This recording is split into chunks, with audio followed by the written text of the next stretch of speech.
there's something I can give you. There was a decade, actually, two of them, when R&B wasn't just music. It was a feeling you couldn't escape, a groove that lived in your chest before it ever reached your ears. But here's what nobody tells you. For every Marvin Gaye record you know by heart, there were 10 songs just as powerful, just as soulful, that somehow slipped through the cracks of history. Read my mind, you make me feel just... Songs that made grown men stop walking in the middle of the street. Songs that made women cry without knowing why. And today we're bringing 10 of them back. But I have to warn you, by the time we reach number 1, you're going to wonder how you ever lived without it. Stay with me. Number 10. Wake Up Everybody by Harold Melvin and the Blue Notes, featuring Teddy Pendergrass. Wake up all the doctors. We start at number 10 with a song that should have changed the world. And in the rooms where people truly listened, it did. Make the old people wear. By 1975, Harold Melvin and the Blue Notes were already a Philadelphia institution. They had If You Don't Know Me By Now. There's so much hatred, war and... They had the machine of Gamble and Huff behind them, and the full weight of Philadelphia International Records at their backs. poverty. And then they released Wake Up Everybody, a song so sprawling, so urgent, so loaded with genuine moral weight, that it should have become the anthem of a generation. Instead, it became one of the most quietly buried masterpieces in soul music history. Teddy Pendergrass was 25 years old, and he didn't sing this record, he preached it. Every line lands like a man who has looked out at the state of the world and decided that silence is no longer an option. Teachers, doctors, leaders, preachers. The only thing we have to do. The song calls on all of them. It says we are running out of time, and everyone who can do something needs to stand up right now. In 1975, after Vietnam, after Watergate, Thinking time for thinking ahead. after everything, what keeps this song off most people's radar is exactly what makes it extraordinary. It was not a love song. It was not a slow jam. It did not fit the commercial mold that R&B radio had built around black music in that era. It was a challenge. If we're just... And challenges make programmers nervous. The song reached number 12 on the Hot 100 Respectable, but nowhere near what it deserved. It deserved a monument. Before they pass away. And here's what makes it even more remarkable. You'll hear Teddy Pendergrass again before this video ends. If we just let it be. By number 2, you'll understand exactly how far that voice was capable of going. Don't miss it. Won't get no better. We gotta change. But number 9 is a completely different kind of urgent, a different kind of ache, and the story behind it is one of the strangest in soul music. Keep watching. The world won't get no better. Number 9, Yearning for Your Love by the Gap Band. My life, I need to act. The Gap Band gets remembered for outstanding. They get remembered for You Dropped a Bomb on Me. And my lover and my wife, oh babe. But in 1980, right at the hinge between the disco era and the funk explosion, they dropped something so tender and so heartbreakingly quiet that most people walked right past it. Don't you know that I like Yearning for Your Love is not the Gap Band song you know. It is slow. It is aching. It is 3 brothers from Tulsa, Oklahoma Charlie, Ronnie, and Robert Wilson, stripping away every ounce of bravado and laying their vulnerability on the table for the whole world to see. oh baby. Charlie Wilson's voice on this record does something that should be studied in music schools. He doesn't perform longing, he is longing. That I want to hold you oh so near. Every syllable sounds like a man who hasn't slept in 3 nights because someone is missing from the other side of the bed. The production wraps the whole thing in a warm, almost amber-colored haze. That I like having you around. synthesizers that feel like slow sunrise, a rhythm that doesn't push, it drifts. And then Charlie opens his mouth and the room changes temperature. Softly and yeah. This song stalled commercially because radio programmers in 1980 were chasing up-tempo funk. They didn't know what to do with a gap band record that asked you to sit still and feel something. So it got shelved into the B-side of the cultural memory. And that is a genuine tragedy that this channel refuses to let stand.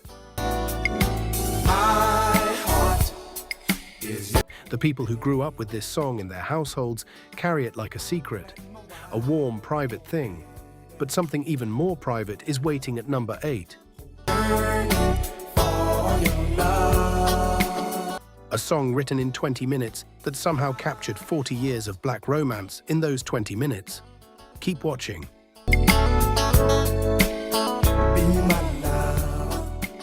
If you enjoyed this video, we invite you to subscribe and turn on notifications so you never miss an update, and the real stories behind the music that built the world we live in. Don't miss the next one. We will see you there. Back to the countdown. Number 8, Always and Forever by Heatwave. When people list the greatest love songs ever recorded, Always and Forever by Heatwave sometimes makes the cut. But ask someone who sang it, who wrote it, or where the band was even from, and most people go completely silent. That gap between impact and knowledge is exactly why it's here. There'll always be Heatwave was a multinational band, and that was genuinely radical in 1977. sunshine when I look at Rod Temperton, a young white Englishman from a small coastal town called Cleethorpes, wrote Always and Forever. you. It's something Johnny Wilder Jr., a black man from Dayton, Ohio, sang it. Together they created something that didn't fit any racial or geographic box. It was just soul, just love. won't ever change. And Temperton reportedly wrote the melody quickly. It came to him almost fully formed. things that you do. But what Wilder did with it in the vocal booth was something no one had scripted. He sang it like it was the last song he'd ever record. Loving you. He sang it like the person he was addressing was standing right in front of him. Not in a booth, not through a microphone, just there. Special way. The song peaked at number 18 on the Hot 100, a number that tells you absolutely nothing about its cultural footprint. My heart away. It became the slow drag song at proms, anniversaries, and wedding receptions across the late 70s and into the 80s.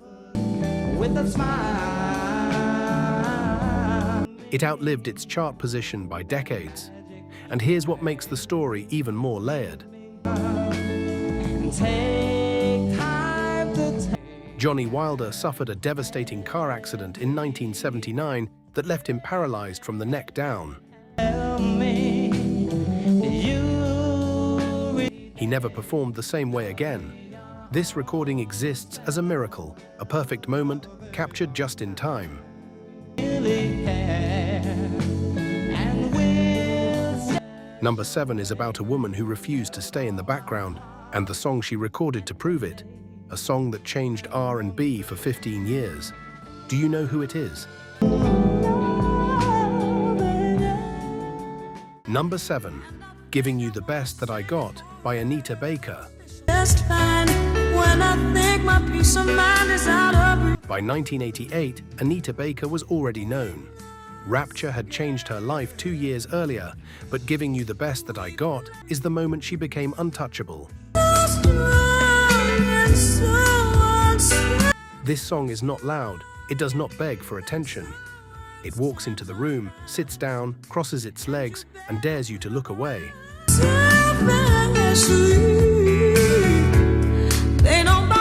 Baker's voice, that remarkable, low, amber instrument, doesn't reach for drama.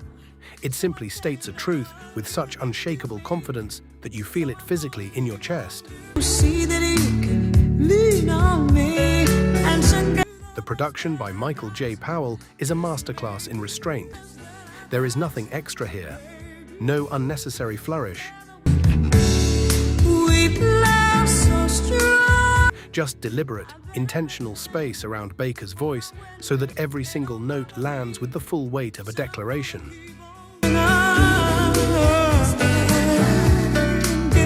It is the kind of production that sounds effortless because the work was hidden perfectly. Giving you the best that I got. Listen, baby. The song reached number 3 on the Billboard Hot 100 and won the Grammy for Best R&B Song and Best R&B Vocal Performance. But what those awards don't capture is what it meant to grown black women specifically, not girls. Women who had spent their whole lives being overlooked, being undervalued, being asked to do more with less. Anita Baker handed them an anthem that wasn't angry and wasn't desperate. It was just dignified, certain, enough. That combination of musical restraint and emotional power is rare at any point in music history.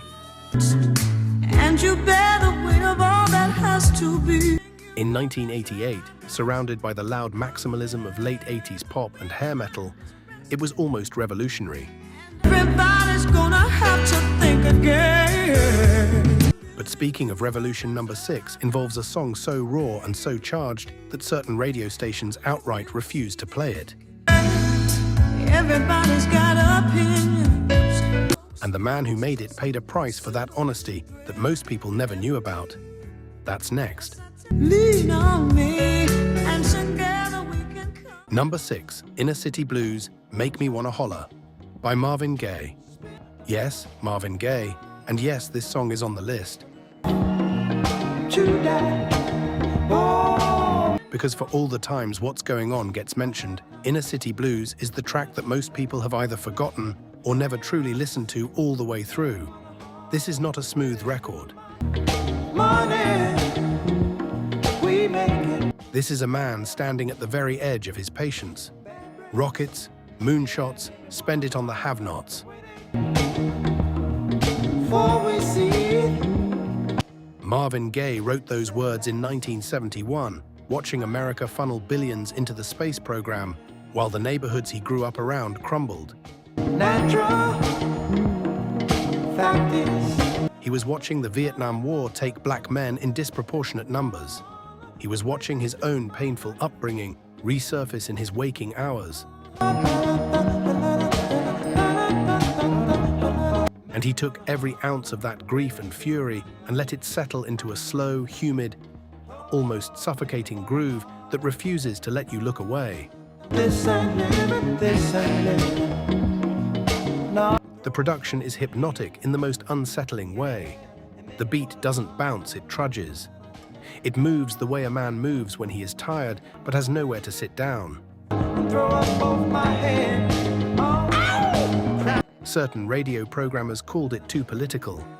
Motown executives were nervous. Berry Gordy had built an empire on palatability, on the idea that black music could be welcomed into white living rooms if it smiled the right way. Marvin Gaye stopped smiling with this album, and some of the people who built his career never quite forgave him for that. The song didn't chart as high as others from the album. But it endured. It endures still. And at number 5, we go somewhere far more personal. A song born from a real heartbreak between two of the biggest names in soul music.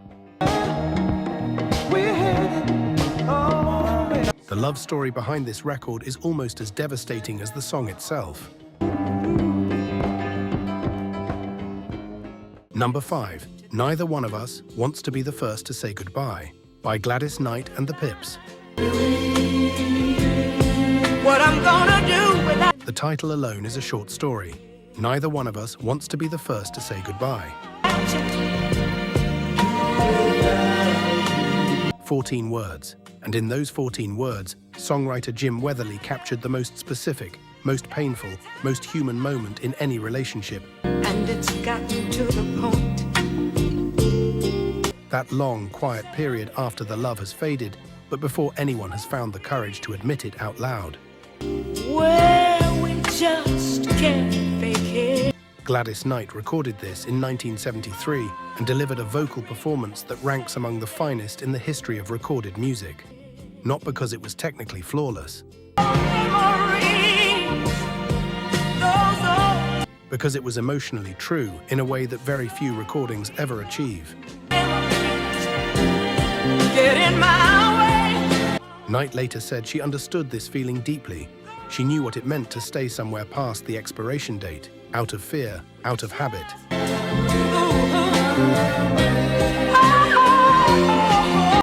Out of love that had curdled but not quite died. She brought every bit of that understanding into the booth. And the Pips, her cousins, her people, her permanent musical family, elevated every chorus with harmonies that sound like the feeling of trying to hold something together as it falls apart in your hands. Neither one of us wants to be the first. The song won a Grammy for Best Pop Vocal Performance by a duo, group, or chorus. To say goodbye. It was also the last major hit Gladys Knight and the Pips released on Motown before leaving the label under complicated and painful circumstances. Neither one of us wants to be. So the goodbye in the title wasn't just about a relationship, it was, unknowingly, about an entire era coming to an end. That kind of layered meaning is what separates a good song from a timeless one. Just cannot say. Number 4 is a song you think you know. But the real story of what happened in that recording studio changes everything about how it sounds. Stick around. Who wants to be the first to say? Number 4, A House Is Not a Home, by Luther Vandross. You know this song. You think you know this song, but sit with me for a moment. Burt Bacharach and Hal David wrote A House Is Not a Home in 1964 for a film of the same name. Dionne Warwick sang it. It was elegant, beautiful, a standard. And then, 17 years later, Luther Vandross took it somewhere no one had imagined it could go. And a house is not a home. Luther was 30 years old when he recorded this for his debut album, Never Too Much. He had spent the previous decade as one of the most in-demand session singers and jingle writers in New York City. And a house is not a home. He had sung on David Bowie records. He had voiced countless commercials. He had haunted the background of the music industry for years, his extraordinary voice always in service of someone else's vision, never his own. When he finally got his record deal, he chose this song as his opening statement. That choice tells you everything about Luther Vandross. He wasn't trying to be new. He was trying to be true. He wanted to find the most vulnerable possible song and go deeper into it than anyone had gone before. What he delivered in the studio was so overwhelming that the engineers reportedly went silent when the session ended. Not polite quiet. Stunned quiet. The kind of silence that falls in a room when something undeniable has just occurred and no one wants to be the first one to speak and break the spell. Luther stretched the song's 3 minutes into over 5. He found rooms inside it that Bacharach didn't know he'd built. And in doing so, he introduced himself to the world not as an imitator, but as a successor to an entire lineage of black romantic soul music. He would spend the next 2 decades proving that introduction was no accident. We are in the top 3 now. And number three was rejected by 6 different labels before anyone would touch it. Crazy game. 6. When it finally came out, it went to number 1 in 11 countries. That story is next. When it is. Number 3. Ain't Nobody by Chaka Khan. If you have ever heard Ain't Nobody in the right context at the right moment, at the right volume, you already understand why it belongs in the top 3. This was originally recorded by Rufus, the band Chaka Khan had fronted for years. David Hawk Walensky wrote it, and the demo had been floating around for a while, getting passed on. Getting overlooked, getting filed into the drawer where great things go to be ignored. The problem, if you could call it that, was simple. It didn't sound like anything else. And in 1983, label executives were chasing formulas, not originals. 6 different labels passed. 6. And then it came out as part of the live album, Stompin' at the Savoy. And it did not behave like a song that had been turned down repeatedly. It behaved like a song that had simply been waiting for the world to catch up. The production by Walensky is airtight in a way that feels almost architectural. Every element has a purpose. The synthesizer hook, that famous, unmistakable opening figure, is one of the most elegant pieces of musical shorthand ever recorded.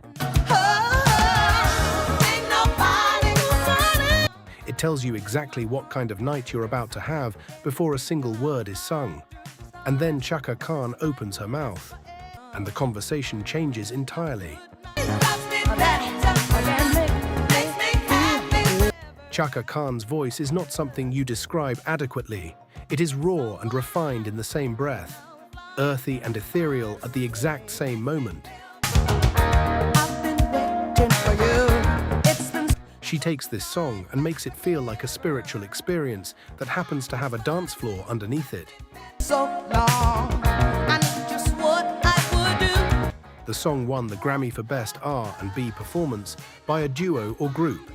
When I heard your song, fill my heart with. It became a sample source for hip-hop producers for the next 3 decades, and it still sounds like the future. You gave me freedom. You knew I could.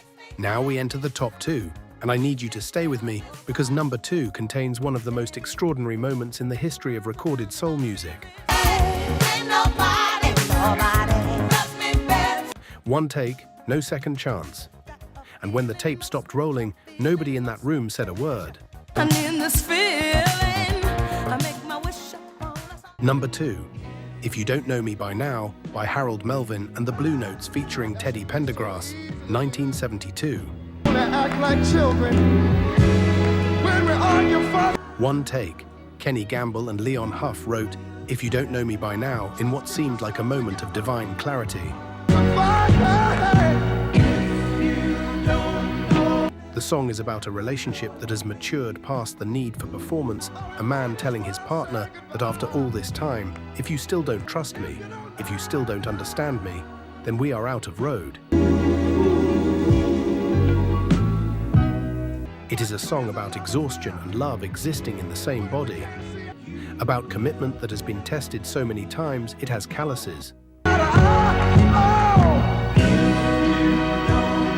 Teddy Pendergrass was 22 years old when he walked into Sigma Sound Studios in Philadelphia and recorded his vocal. He was barely known. Harold Melvin was the name on the group.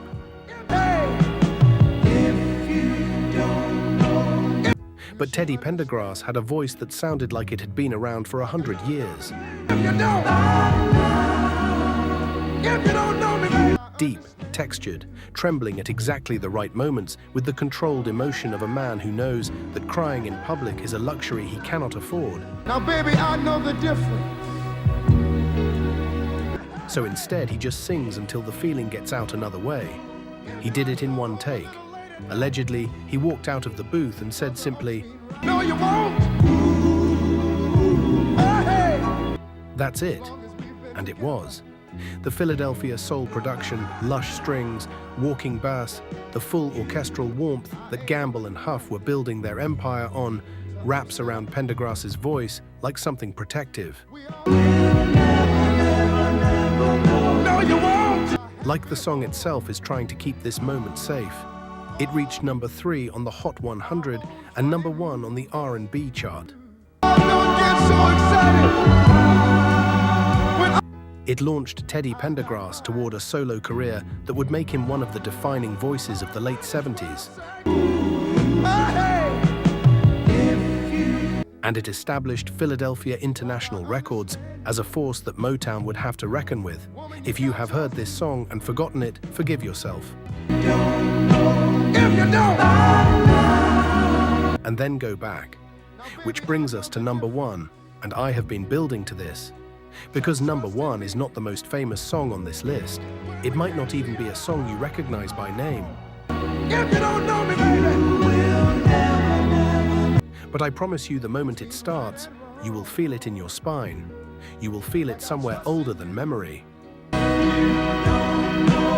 you don't. Because this song didn't just capture a moment in the 70s and 80s. This song captured something that doesn't have a name. And we're going to try to name it together, right now. Number 1, Rock With You by Michael Jackson, 1979. Before you say it, yes.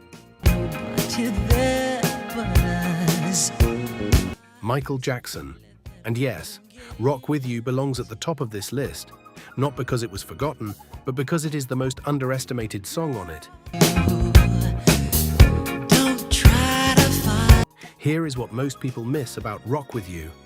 It was written by Rod Temperton, the same English musician who gave us Always and Forever. It was produced by Quincy Jones. It was performed by Michael Jackson at 21 years old, 1 year before Off the Wall would be quietly dismissed by the Grammys in favor of safer choices. And 5 years before Thriller would make the world correct that mistake in the most excessive way possible. But Rock With You is not a prelude to anything. It is complete in itself. The song is about dancing, on the surface, but the way Michael Jackson sings it, And we can ride the boogie, share that beat. the way he inhabits every syllable, it becomes about something more, about being so present with another person that time actually changes. The chorus, I want to rock with you all night. With you, yeah, all night. Sounds like a promise, but it also sounds like a prayer. Like a man who has found the one moment in his life where he is not performing for an audience, not living up to a legacy, not carrying the weight of a childhood stolen. He is just here, in this song, in this groove, with you.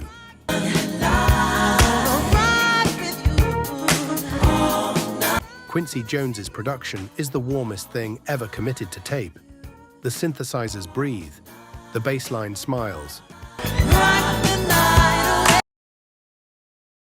The arrangement moves the way a slow dance moves, purposeful, unhurried, certain of where it's going. This song reached #1 on the Billboard Hot 100. It should have won every Grammy it was eligible for. It did not. That is one of the great quiet scandals of music history, but the chart positions and the awards are not the point. The point is what happens when this song plays and someone who loves you is in the same room. The point is what happens to your body, the way your shoulders drop, the way your jaw unclenches, the way something in you that has been holding itself together all day just lets go. That is what the best R&B music does. Not just entertain, not just distract, it locates something inside you that you didn't know was waiting to be found. And that is why we're here. That is what this channel is for.